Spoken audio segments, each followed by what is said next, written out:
The Fabulous 413 podcast is funded by Ski Sundown in nearby New Hartford, Connecticut, offering first-timer lesson packages for beginner skiers and snowboarders. Online registration available at skisundown.com. Winter made better. The Fabulous 413 podcast is funded by UMass Amherst School of Public Policy. Admissions now open for graduate programs in 2025. Learn how to become a changemaker at umass.edu/SPP. Welcome to the Fabulous 413. I'm Khalees Smith. And I'm Monty Belmonte. Later in the show, hand over the conch and sucks to your ass-mar, piggy. Holyoke High School is bringing the William Golding Classic, Lord of the Flies, to the stage, and we'll welcome Holyoke High's theater teacher and a member of the cast to the studio. And here we come a-wassailing among the leaves so green.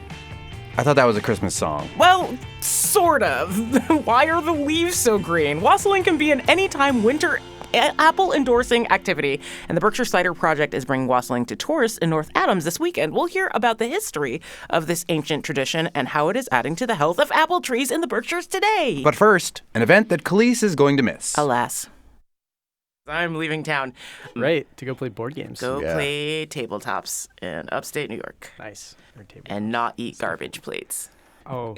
It's a style of food. That's a. It is. I don't know if we should call it style. I have a bunch of family in Rochester. They indoctrinated me into. I would like to try that. But there's also there's vegan garbage Somebody plates. needs to explain this to me. Okay, so a garbage plate is. I think you should teach this in one of your. I think we should actually talk about this. Actually, yeah, we should do this because you could do this and it would be fine. Especially because I know there's vegan garbage plates. The regular garbage plate it's fries and home fries and eggs and sometimes burgers and then macaroni salad and coleslaw, and then it's covered in this thing called meat sauce, Rochester meat sauce, which is its own thing, and then it often comes with 2 fried hot dogs on top. This sounds perfect for the Super Bowl. I ain't gonna lie. Yeah. My friend is going to make Big Mac and cheese, which is all of the ingredients of a Big Mac and Big Mac sauce on top of mac and cheese. And it sounds kind of awesome. Oh, gosh. Shout out to Jackie. Time for another Local Hero Spotlight with Jacob Nelson from CISA, the Local Hero folks, who are hosting Field Notes this Saturday at the Academy of Music in Northampton. And we're joined by one of the Field Notes speakers, Kyle Ziegel, who's the Community Support Coordinator for Just Roots Farm in Greenfield. I forgot that there were baked beans on a garbage plate. Ah, well, there you go. Makes it even that much better. Before we get talking to Kyle, Jacob, remind us about Field Notes and all the details and what it's all about. Yeah, of course. So Field Notes is one of my favorite events that CISA does every year, and it is our live storytelling show where we invite people from anywhere in Western Massachusetts to come tell a story about an experience that meant something important to them that has to do with local food or farming.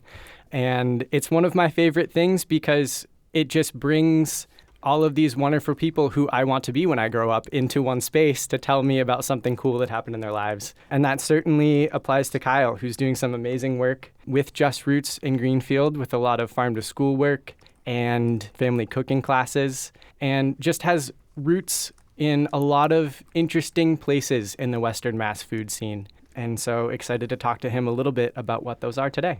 Kyle, you tell us about Just Roots, which is it's a farm with a mission in Greenfield, and I think it's a great mission. Yeah, absolutely. So I'll give you my Just Roots elevator pitch. Basically, so Just Roots started something like 12 years ago with a group of citizens from Greenfield who were starting a community garden.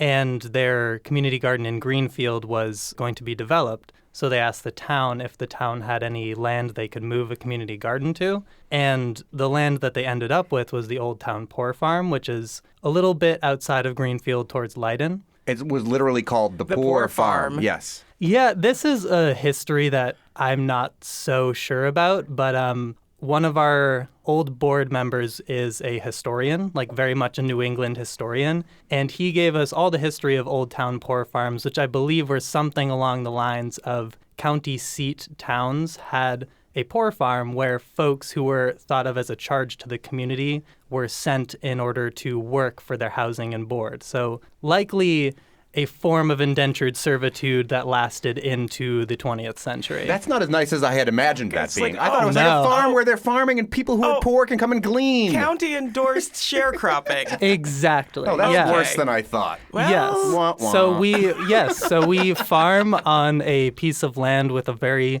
interesting legacy, turning that work around into something more just and focused in food justice. So Community Garden was the start of it. We began working into a CSA farm, small CSA, now have about 500 shares, the largest SNAP enrolled CSA in the state. So about a third of our members pay with SNAP on a much lower rate. And right before the pandemic, we really drastically expanded our programming by moving into what's called Food is Medicine work, which is all states are offered the ability to use what's called the Medicaid 1115 waiver, where the state can create its own program to reduce the cost of care through a novel form of intervention with Medicaid. Usually those are either prescription food boxes, so giving somebody a CSA through their pediatrician or through their primary care. Through their insurance, they get weekly produce, monthly protein, cookware, and whatnot. So we pack and deliver for folks all across the valley who are getting that program, who are families and youth who have diet-related illness and low income. And now we've expanded to partnering with a lot of different organizations across the state, like in the Berkshires, on the Cape, in Boston, who they pack and distribute, and we do the member care for them. That has very drastically expanded what we've done in the past few years. And now where I am, I've started there about 2 years ago, and I'm trying to develop our organization to have a little bit more robust educational programming. So starting to get into farm to school and starting to work with hosting family and youth cooking workshops at local housing complexes and community centers.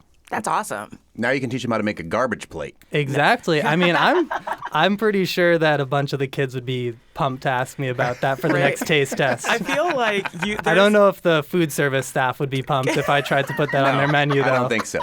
It's like a 4-element of the meal tops. That's like 10 all things the pieces right there. that they want to work with, right? Yeah. Yeah. We're speaking with Kyle Ziegel, who is the community support coordinator for Just Roots and one of the speakers that will be giving a story at Field Notes this Saturday at the Academy of Music. Let's talk a little bit about the cooking. So what are some of the types of things that you're working with and incorporating in your role at Just Roots, working with the community?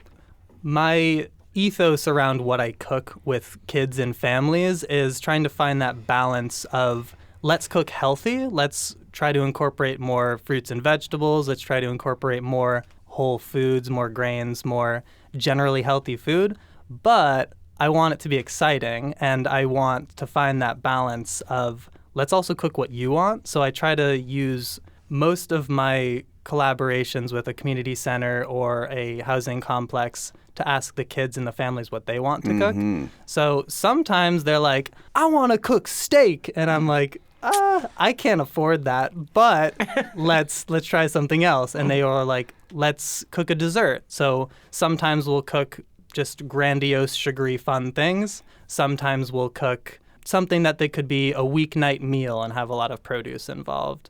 So that's kind of how I approach what we cook, and really trying to lead with what I think is most important for kids especially is getting excited about cooking. Not leading with, you should eat healthy, you should eat this and that, because that's not going to sell a kid, and that's not going to lead to a healthy relationship with food. My belief is that the foundation of a healthy relationship with food is love. I feel like there's a lot of general stereotypes about getting families, especially like low-income families and children, to eat better. In this endeavor, have you found that to be true, and how hard is it to dispel? Or have you found different things entirely that they need and want from this program? Yeah, that's a good question. I mean, one thing that I do notice is when we go for funding, when we're talking to grantors and foundations, there's sometimes a bit of pressure of we want to make sure that you are doing food demonstrations, cooking workshops that are really all about healthy food and are really pushing My Plate or USDA related guidelines around what people should eat, which is from some perspective good, that we want everyone to eat healthy and we want to make sure that people know that food is power and food is medicine, but everybody has different needs. And, there's a lot of interesting ways that we've come to my plate and interesting ways we've come to the USDA guidelines around food. So, yeah, long-winded way of saying that it's tough. Sometimes there's pressure from funders to do certain things, and really what we try to do at Just Roots, all of our programming is centered around relationships. It's very relational work, and we talk to our CSA members on a weekly basis in person. If they're delivered to, we try to call them as much as they are asking questions. We really try to have as much personal relationship as we can to our members and have that form the basis of what they need. And, striking that balance of not having too many surveys, but having surveys. Give us your input, but don't get overwhelmed by all these surveys we send you. It's good to know that Just Roots is standing up to things like Big Kale, who are trying to pressure you into, eat more kale. I've seen your propaganda. Eat more kale. Hey, I will say one of the best taste tests that I've done at the school. So I do taste tests at 3 different elementary schools in Greenfield, once per month on the Harvest of the Month program, something that Mass Farm to School runs. And surprisingly, I was skeptical about it. Was my idea, still skeptical about it, that one of the most popular taste tests of the year was kale chips. Oh, yeah. They're good. It's crunchy. Crunchy it's and good. Salty, delicious. Yeah. I make a mean kale salad. I actually really like kale, but it's, there have been pressures about certain vegetables in particular. And is that what you're getting from, like the USDA and from the new food pyramid, whatever they're calling it? Yeah, luckily I don't interact with the USDA, which is great. Just in how much reporting is involved with working with the USDA. Isn't to say don't give me money, USDA. Right. But they're not giving anybody any money or guidelines anymore. Yeah, so there you go. Exactly. Yeah, there are it's a balance, because I'm not going to necessarily say, hey, let's ignore all health guidelines and let's make garbage plates. But I'm going to say, once in a while, you've got to have a garbage plate. I feel like you can make healthy piles of things and they're still delicious. Yeah. You can make healthy piles. Then it's not a garbage plate anymore. Well, depends on what garbage you're talking about. Maybe it's a compost plate. It's a compost plate. Yeah. And we're speaking with Kyle Ziegel, who's the community support coordinator for Just Roots in Greenfield and is going to be a storyteller at Field Notes this Saturday. CISA bringing together a bunch of people involved in the local agricultural scene to tell their stories Saturday afternoon in Northampton. Jacob Nelson from CISA. And Kyle, you mentioned right at the end of talking about your kind of approach to how you interact with kids and families when you're teaching them about cooking. And you said that your underlying philosophy is that food is love, and that's what you're trying to get across. That's really at the core of the story that you're going to tell on Saturday at Field Notes at the Academy of Music at 4 p.m. And I'm curious if you could give us a little teaser about what that's going to be. Yeah, absolutely. So my story itself, it is basically a small series of vignettes about being very, very full and interacting with a family member who their primary love language is food. And so I'm not going to refuse when they try to feed me. Yeah. And so it's that balance of saying, I cannot imagine stomaching another bite, but clearly this means more to you than me just taking another bite. So that balance and that internal dilemma of food is love, but I am so disgustingly full. This comes from the Italian tradition. Is this what I'm to understand? Yeah. My dad's side of the family is very Sicilian. And there's a mix in there. There's some weird hybridization of Sicilian and Dutch and Sicilian and Irish. But primarily that side of the family, it's, I grew up going to my aunt's house, and you could not leave without taking like 5 different Tupperwares of leftovers. Absolutely. And like a lamp and like the deed to her house. So, it's very core to my life is that food is love, and that's how we show each other we care. It really wasn't until I left like my immediate family that I realized that other people's families did not do that. Yeah. Yeah. You got to sometimes you got to bring your own Tupperware because you don't want to run out. At my when I throw things now, I just know to bring Tupperware with me. I'm like, y'all ain't gonna bring stuff, but there's gonna be too much food, so just I'm prepared. Please take.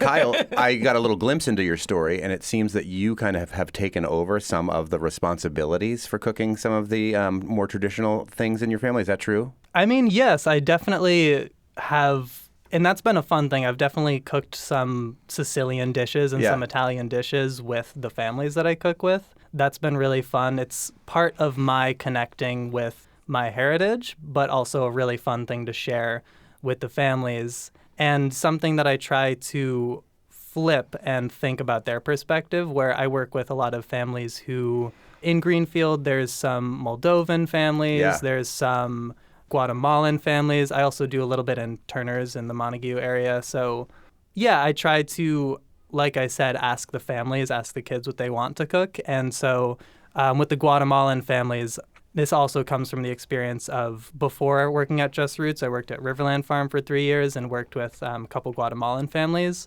And so really trying to cook those traditional dishes. So many jocón de pollo and pepillon de pollo, bringing that cultural memory and that love from the traditional foods we eat. It's amazing.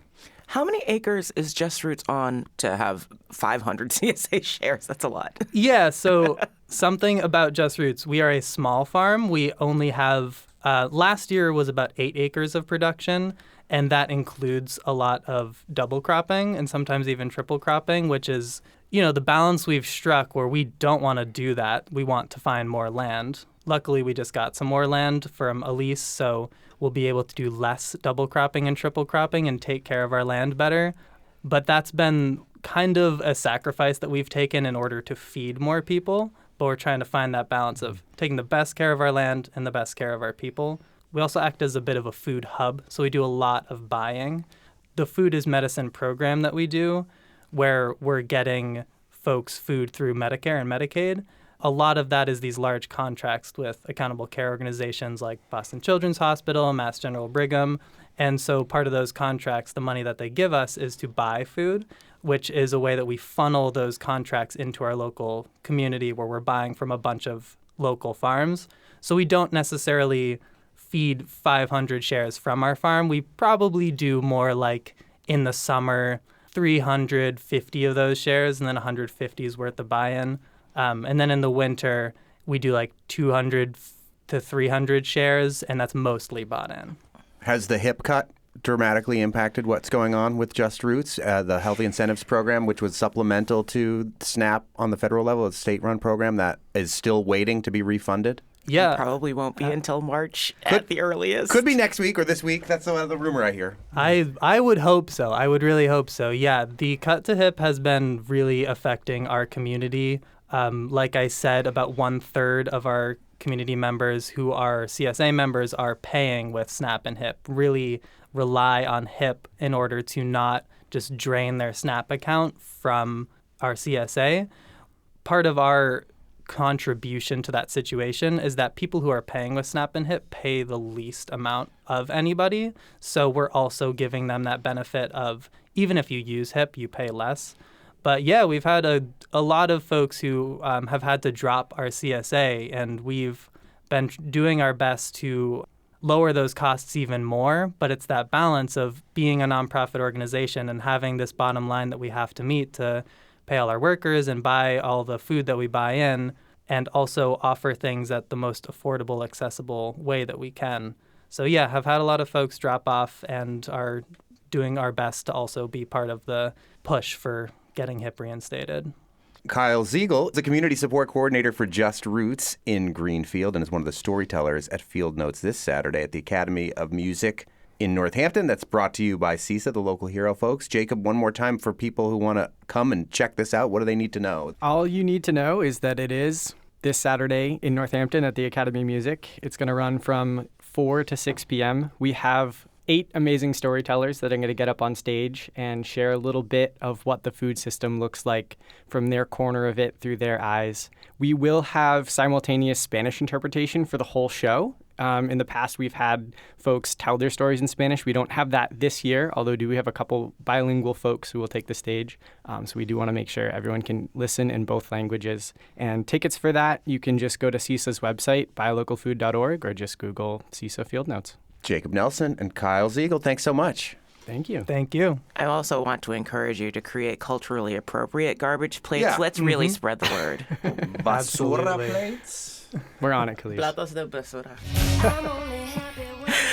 Later in the show, Holyoke High School Theater Company examines the beast within us all with this week's production of Lord of the Flies. And up next, despite my hard and fast ban on all things Christmas after January 1st, we're going a-wassailing? Wassailing is not just a way to make the Yuletide gay, and it's not just about Christmas. You can do it anytime in winter with the trees, and that's just what Berkshire Cider Project is doing. We'll hear about the wassailing at Taurus in North Adams next. You're listening to the Fabulous 413 on 88.5 NEPM.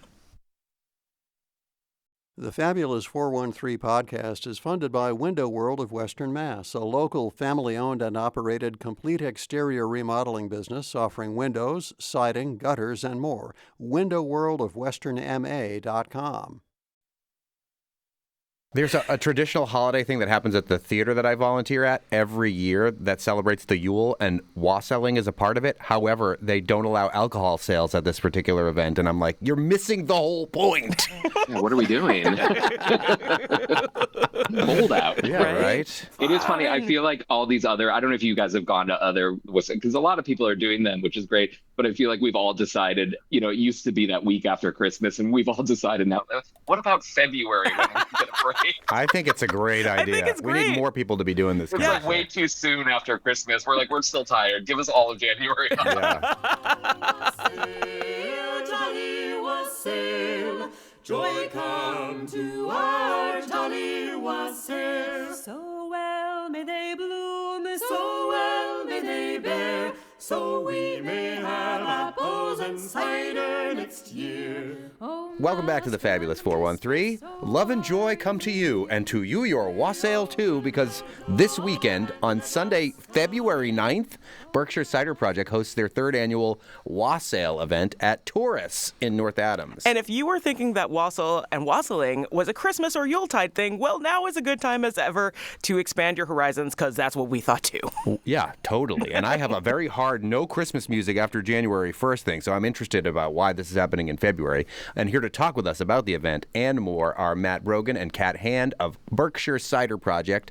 Berkshire Cider Project's cider making inspired by the art, agriculture, and community that makes our region so special, and they're located in North Adams in the North Berkshires. So let's talk about wassailing in February, post-Christmas music time. So we're having our third annual wassail, however you want to say it, party this Sunday at Taurus. It's, a way to really bring some warmth and fun into these cold, icy, snowy days of winter. And for us as orchardists and cider makers, it's really a way to give honor to the trees that bring us so much bounty and to kind of engage in a little bit of light pagan rituals. Which I love. I mean, we did just miss in bulk, so it's really close to one of the... Is that like how you purchase things at Costco? In bulk? We're Costco guys. Of course we go shopping while eating a chicken bake. We're Costco guys. Of course we had to try the new double chunk chocolate cookie. We're here all the week. One of the high holidays in more Celtic pagan tradition. It's the spot in between the winter solstice and the spring equinox. Groundhog Day.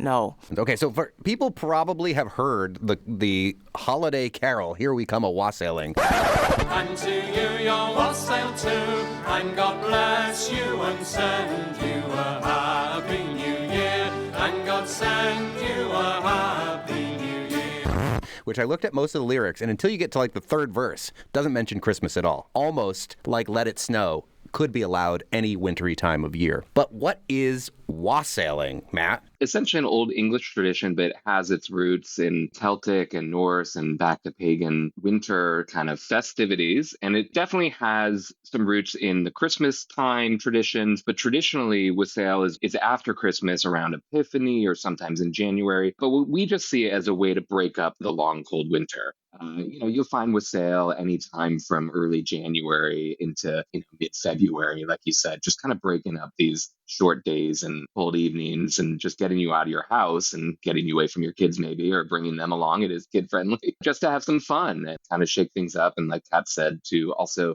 give our apple trees some blessing and hope for a good harvest. This is when they're doing their best work getting prepared for the next year's cider. Yeah, I love that wassailing is very specifically to go and encourage the apple trees to grow well, which is definitely lost when you sing this song at Christmas time. Totally. Because who's hanging out with the apple trees at that time? You're all at home with the pines. There's sort of two traditions to wassail, and I think we sort of pick up on both. And one is going out into the orchard, spilling cider around the base and the roots, and hanging actually pieces of toast on the branches, and sort of making noise and scaring away the bad spirits and negative energy. It's also a chance to sort of, probably after you've had a little too much wassail, wander around your neighborhood and go to your neighbor's house and demand they fill your cup up and feed you, and then move on to the next one. So it's both the tradition of the growing season and the agriculture, but that sense of community gathering and just making a muck with your friends and community.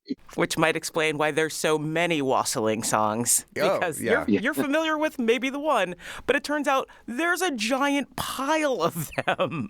And a lot of them relate to the old, which village you came from in the, West Country of England, or which tradition and which language you're singing in. And we'll have some music throughout the event, and then we'll do some singing around the trees to, shake up those spirits and get everyone's voices moving. Toasts and wassail chants and things like that to, just bring back some of that tradition. What's an example of a wassail chant, Matt? The most traditional one is hats full, caps full, 3 bushel bags full. Wassail, it's all just cheering for a good apple harvest. Hats full, caps full, 3 bushel bags full. 3 bushel bags full. I love that.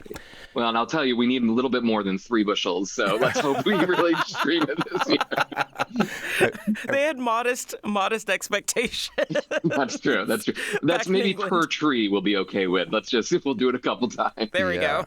And we're speaking with Matt Brogan and Kat Hand from Berkshire Cider Project, based in North Adams, where they will wassail this Sunday afternoon at Taurus, which is the incredibly cool hipster hotel that John Stewart from Wilgo is somewhat associated with, on Route 2 there, right down the street from where Berkshire Cider Project is located. And it's on the Appalachian Trail, so you can go and celebrate, the apple over the beautiful little rope bridge they got the back there, pour some cider out for the tree homies on the ground, and do your wassailing. And pre-Super Bowl, you could still go watch the Super Bowl afterwards. And it's that's the thing. It's there's 2 bowls that day. There's the Wassail Bowl and then the Super Bowl. So come out early. I would think that your wassail is pretty super. You can combine the 2. Thank you. It sounds like a super time, right? This is the 3rd wassail that you have done. Have they all been at Taurus? What was the first year of doing this event like? Yeah, so this is our 3rd year doing at Taurus. I mean, we have a lovely little tasting room down the road at Greylock Works, but it doesn't fit as many wassailers as we would want. So we're really thankful to be partnering with the great folks at Taurus and making use of their super cozy lodge. We've evolved a little bit over the last few years, but a lot of it has stayed the same and kind of been, again, an opportunity to bring in our community, both as participants in the wassail and also some of our favorite local businesses who are participating. So we'll have Fullwell Farm there offering make your own flower crown workshop from 3 to 4. And then after that, you can buy your own pre-made crown. The kind of nature-inspired costumes are a big part of the wassail tradition. If you want to Google search Green Man, wassail Green Man, you'll kind of get a sense of that. And we'll have Wild Soul River there doing really cool divination and ceremony. We'll have Kayla from Tuesday Ceramics, who has made us, for the 2nd year now, some really gorgeous wassail mugs. And that's a 2-handled mug so that you can take a sip and pass it to your neighbor. Maybe not in cold and flu season, but theoretically that's the purpose of that. And yeah, as Matt said, we're going to have some great music. And then, of course, the folks at Taurus will be serving snacks all night long. We'll have hot cider, hard cider, and maybe some extra special treats as well. Yes, because there's non-alcoholic and alcoholic wassail. The point is to get outside and drink and celebrate the trees and sing with your neighbors. And February is the longest shortest month, and it is so depressing. And there's like so much onslaught of like holiday celebrations at the end of December and the beginning of January, and then nothing forever. So it's good that it's like in the middle of, or getting close to the middle of February, there's this opportunity. And we're speaking with Berkshire Cider Project's Kat Hand and Matt Brogan about their wassail happening at Taurus in North Adams this Sunday. Matt, what are the trees up to right now from an actual agricultural standpoint? What phase are they in at this time in February when we will be honoring them in a way that feels really beautiful? I mean, we hear a lot about indigenous cultures in this country still that offer tobacco and things when they interact with the agriculture. Well, this harkens back to the UK doing it when this was a pagan tradition and was an important way to honor the agriculture. And plants like it when you sing to them. But anyway, what are the apple trees up to right now? No, Matt? it's a great question. It's an important question for us cider makers. It's we're lucky to be having this cold winter. In the past few years, we've had, sort of warmer streaks, which is actually really tough on fruit trees. They need the cold to sort of really store their energy and create those fruit buds. But what's really great, actually, there's some thought that pouring cider around the base of a tree, hanging bread in the tree actually does have some agricultural benefits. The cider itself bringing, especially when it's like a wild fermented cider, all those microbes into the soil and mixing, the tree with its own product makes a system. And bread in the trees encourages birds to come through in the spring when a lot of pests might be setting up shop in the cold winter wood, and it actually bringing those birds in as a sort of pest management situation to it.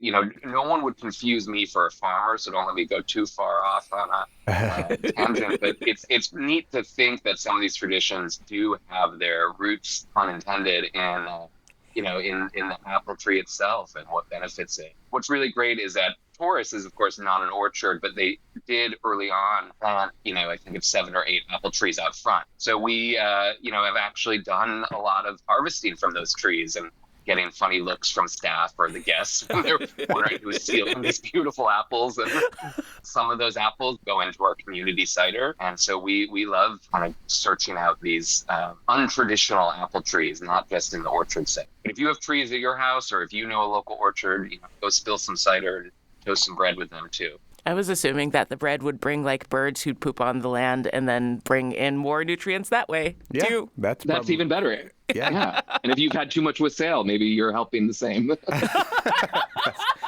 On your own orchard, maybe. We gotta find something to get us through February, and this is the perfect thing. Matt and Kat, have you done wassailing outside of here before creating your own event? And what was it like for you going to those events? Unfortunately, we haven't been able to do it in the heart of Wassail in the southwest of England, but a lot of cideries, particularly around the northeast, have really been picking up this tradition in the last few years. So we've been to a couple right around this area. Rose Hill in the Hudson Valley just had their Wassail a couple weeks ago. A couple years ago, we went to Little Apple Cidery, which is not too far from here, and took part in their Wassail. Again, ours looks a little different because we're not an orchard-based cidery, so we have to be a little creative. For us, those apple trees at Taurus, while it's only 6 or 7, we're kind of letting them stand in for all of the orchards and all of the trees in Berkshire County. So we have to sing extra loud, a lot of cider on the trees, and thinking ahead, if you can believe it, spring is coming soon and harvest will not be that far after it. This is kind of the beginning of looking into the rest of 2025 for us. I love it. It's happening this Sunday at 3. It's fun for the whole family. There will be hard and sweet cider, and there will be wassailing. It's the Berkshire Cider Project's 3rd annual wassail at Taurus on Route 2 in North Adams this Sunday. Matt Brogan and Kat Hand of Berkshire Cider Project. Thank you so much for explaining us some of the history of wassail, and I don't know if there's an appropriate wassail farewell greeting, but give us another chant, or that same chant again there, Matt. It's all hail wassail. And good health to you and your trees too, because that's the original origin of the word, good health in Saxon. Ah, yeah, I love it. Wassail. Wassail. What's up? Oh, no. Wassail, wassail all over the town. Our toasted is white and our ale is brown. Sorry, it's such a cute song. I know. I mean, it does feel a little too Christmassy for right now.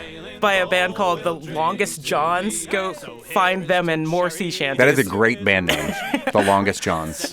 Up next, what happens when we leave the children in charge? Is that a commentary on what's going on in Washington? Not this time. We're talking about Lord of the Flies, the legendary William Golding novel, and the stage adaptation happening at Holyoke High this week. We'll meet some of the folks bringing Lord of the Flies to the stage next. Exciting. You're listening to the Fabulous 413 on 88.5 NEPM.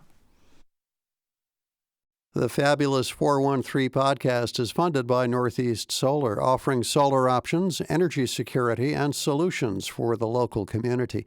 Learn more at northeast-solar.com.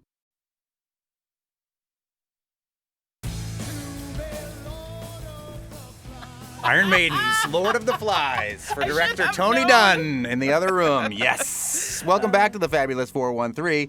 The Holyoke High School Theater Company is presenting 4 intense performances of not Iron Maiden's Lord of the Flies, but William Golding's Lord of the Flies, starting tomorrow through Saturday, February 5th through 8th. At Holyoke High School. Lord of the Flies, adapted for the stage by Nigel Williams, brings William Golding's 1954 novel to life. Stranded on a deserted island, a group of British boys spiral into chaos, battling for power and survival. This high school production delves into themes of civilization versus barbarism, the loss of innocence, and the darkness lurking within us all, says Holyoke High School Theater Company director and theater teacher Bevan Brunel, who joins us now. As does Darius Baez, a sophomore at Holyoke High, who is one of the cast. I do believe you're playing Piggy. Correct. Yeah, I'm playing Piggy. Ooh. Piggy's the best. Yeah. Piggy is very wonderful. We love him. Today we had an open dress rehearsal for students to see. Oh, cool. And in the hallway afterwards, they were yelling Piggy and professing their love for Piggy. Let's not spoil it for the people, but I mean, yeah. I feel like... Yeah, if you had, 50 years to read this plus. No, yeah, 75 years to read this. But Devin, so you're a sophomore. Was this part of your curriculum as a student at Holyoke High before this became a play for you? The kids still have to read this in high school? No, we didn't. I didn't hear of it before. When it did come up, I was skeptical, and so I began to read the script and start to go into depth on it, and I did have peers who did know about it. Yeah. So I started to think about it and really get into it to figure out what I wanted to do and how I wanted to audition for this show. How did you decide that this was going to be the show for your winter production? So we do 2 plays annually, and this year I wanted to focus on literature that's been adapted. So our first play of the school year was Miss Nelson is Missing, the classic children's story. Really fun. Darius was also in that as well. That's like the scariest children's book of all time. Miss Nelson, I still vividly remember the illustrations of Miss Nelson and kind of being terrified. So we found this out over the course of the rehearsal processes that Miss Nelson is Missing and Lord of the Flies have a lot of similarities, actually. And the kids, there is this overlap, even though Miss Nelson is Missing is a very funny comedy. There's this kind of this undertone of chaos and no rules and no adults being in charge that kind of lent itself to kind of having a little bit of a similar understory. So that was really important for me that there was a connection between the 2 stories before I announced the season. So we did Miss Nelson is Missing and then this heavier show, Lord of the Flies, which I've been thinking about doing since before COVID, actually. I had seen a really great high school production of it out east at a competition that I had taken my students to right before COVID hit. And since then, I was like, oh, we need to do that show at some point. And with the actors and the cast members and the theater company members that we have now, I thought we could rise to the occasion for it. And they definitely are rising to the occasion. They're really wonderful actors. Darius, so you said you were getting into it, like learning more about the play as you were in it, and I'm assuming like you mean the book. Did you have a chance to see the movie also? At one point, I watched a good portion of it, but I didn't finish it. I was on a road trip and I fell asleep. So I watched a good Darius portion Baez. of it, and I really was like, wow, like I really like how this story ends up. Like the way it progressed and progressed and progressed. I didn't fall asleep because it was boring. Right. But it was really interesting to me how this is a show that we are going to do as high school students at a high school production, and I thought that, wow, this is really something that we can pull off. And if we pull it off correct, it could really send a lot of people home really curious about how much more we can do with more shows, or even having other kids be like, I want to be a part of this. Like, this is amazing. And so I just thought that this is a really good show, like a really amazing show for us to do. That's Darius Baez, who plays Piggy in Lord of the Flies, which will make its way to Holyoke High School starting tomorrow and going through Saturday.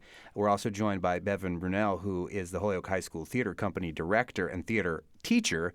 As we mentioned in the intro, Lord of the Flies is a bunch of boys that are dropped on an island. Is this cast entirely male identifying, or has this been adapted so that more people could be involved in this production?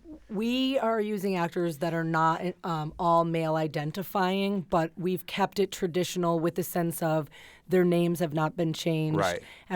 And we use he, him pronouns for everyone in the storyline because we wanted to honor the playwright's adaptation of the novel. You did mention the movie earlier, and the interesting thing about that movie is that those kids all improv'd that entire movie. There was not a real script. The director just kind of told them. Just left them on an island and let the cameras roll. Yeah, basically. They basically did It's one that. of the more interesting things about the movie because you really get this like sense of tension with those kids as they're just kind of like rattling off whatever they want to off of the top of their heads. But yeah. Yeah, I mean, that's the difference between the movie version, of course, and our stage version is that we have to, when you're doing a stage production, honor the words that are written on the page, and you can't really be modifying them and making your own story up as you go along. So that's been one of the bigger challenges for our students because the script can kind of get a little bit repetitive at times. Piggy is constantly talking about his glasses, and so knowing your lines is super essential in this, and they've been doing a great job. It's a longer play. Miss Nelson is Missing is about an hour long. This is pushing about 2 hours, so it's double the length. Definitely a bigger challenge, but we have a whole array of performers in this. We have people that have been in multiple performances like Darius. We have seniors that have been in tons of plays. We also have freshmen, and this year we have a 4th grade student from Morgan Elementary School who's in our show. Ellie, she's the younger sister of one of our older actors, but she went through the audition process just like everybody else did. She came to the auditions. She did the same exact thing everybody else had to do at those auditions, and she killed it. She was so good. I couldn't put anybody else in as Percival. She's the perfect Percival, in my opinion. Amazing. Yeah. The Holyoke High School Theater Company is sort of like an after-school club, right? Darius, so you're a sophomore. And this is the second year you've been in it, or is it the first year you've been in it? This is my second year. So tell me about the club. How many kids are in it, and what's the club like? The club is a space that you can just be yourself. You can be funny, you can be a weirdo, and nobody's gonna make you feel like you're anything less.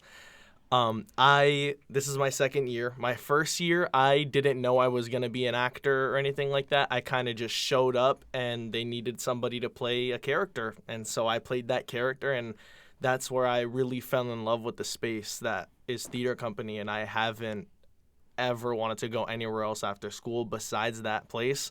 So when like all of the plays end at the end of the year, it's like, oh man, this sucks. And now I'm just at home all day doing nothing, and I hate it. And it's just, it really gives you a good place to spend your time with friends. There's about maybe a little under 20 people or a little over, including like stage crew, actors, the people in the sound booth doing lights and stuff like that. And it's all student run. Of course, Miss Burnell is directing us and making sure we have this and that, but we are all, okay, we got to have this ready, and actors talk amongst ourselves to make sure that we have everything together. They do. I really empower them to kind of take charge. So the lighting designer is a student, the sound designer is a student, the students organizing the props and the costumes, they're all students. So once we get to show day, I'm just kind of like the house manager and just kind of making sure the audience is doing okay. Yeah. But I'm not really doing anything else. They're on their own at that point. It's like Lord of the Flies in there. Sure it is, but it's like a structure It's like not Lord of the Flies. It's actually it's like the opposite of Lord of the Flies, actually. So. Well, we're going to talk a little bit more about actual Lord of the Flies, which will be on stage starting tomorrow, February 5th, and going through February 8th, Saturday at Holyoke High School. We're speaking with the Holyoke High School Theater Company Director and Theater Teacher, Ms. Brunel, Bevan Brunel, as well as one of the actors who plays Piggy, Darius Baez, who's a sophomore at Holyoke High. We'll come back and talk with them a little bit more in just a second. Indeed. You're listening to the Fabulous 413 on 88.5 NEPM.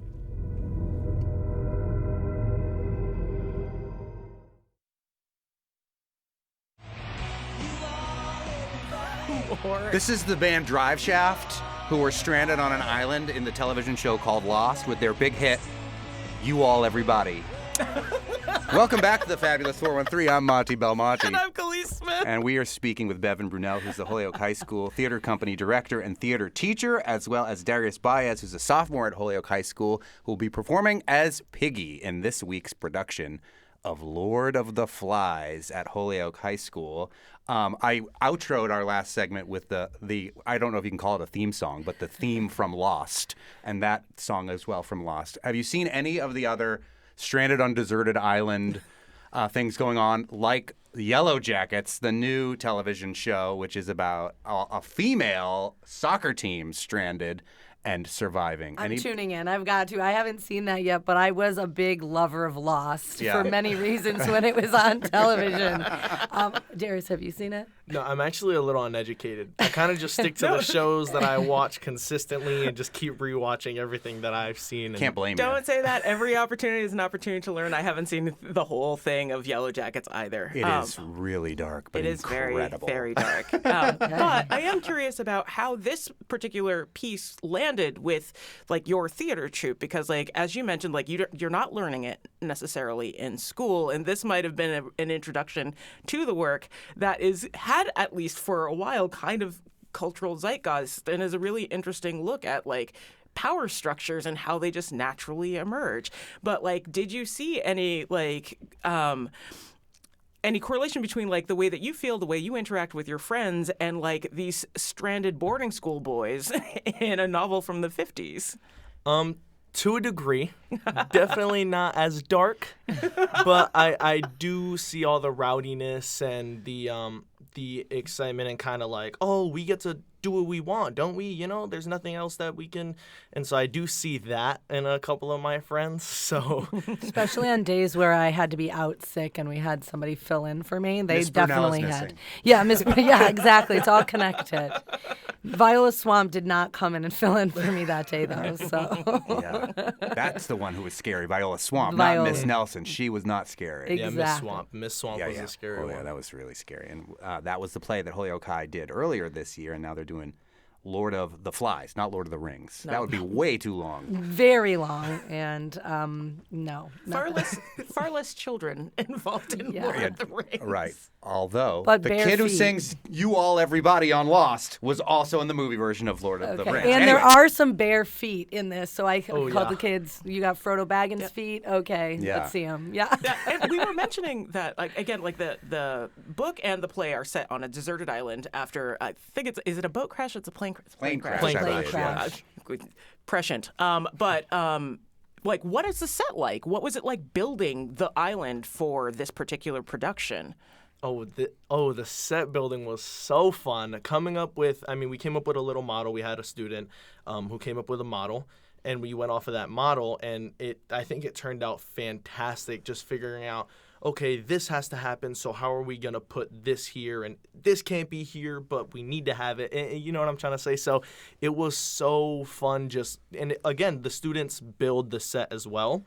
So we all just were having fun, painting and adding this here, and we have sections here and sections here. It was just really, really fun. And this set is really detailed as well because it takes place in the jungle and on an island, so we needed to kind of decorate it a lot so it felt believable to the audience. Whereas in some of our other shows, we don't necessarily have to decorate it so much. So we have lots of, plants and different details within the airplane because we do have a crashed fuselage that we built. And, there's palm trees that we made, but we're on a tight budget. We're a club and we do all of our own fundraising. The school department doesn't fund our program. So everything that we do is on a tight budget. And for the amount of money that we spend on our set is really cool. It's really cool. We have palm trees made out of those things you pour cement into and these foam that you insulate walls with. It looks like palm trees though. It's really, really cool. I think the tight budget really allows us to be creative and really put our minds to work. That's the thing about theater. You got to use your imagination. I think it makes the set more magical and feel more real when you have to really think about it hard.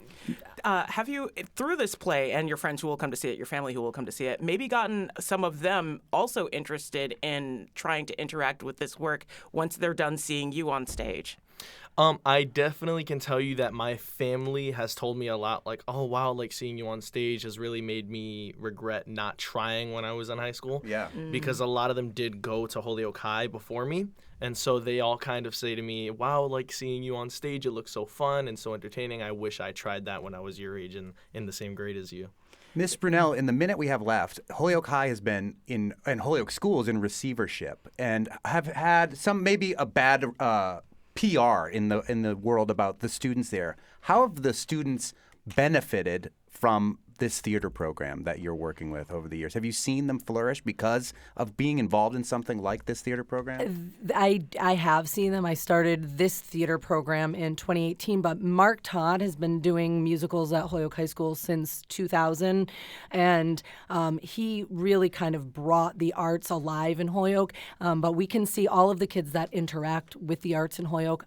Their grades are always better. Their behavior is better at school. They go out into the community and do great things. So if a kid is thinking about doing theater, they should just give it a shot because it's going to make them more confident. They're going to meet more people and they're going to learn how to collaborate and work well with other people. It's like almost like the arts are important to making well-rounded human beings. It's like the exact opposite of Lord of the Flies. Exactly. Which is the production you'll see at Holyoke High School starting tomorrow and going through Saturday. Bevan Brunell is the Holyoke High School Theater Company director and teacher. Darius Baez plays Piggy. Sucks to your ass, Ma, Piggy, at Holyoke High for this production. It's a line from the book. It's a line. It's my favorite line from the book.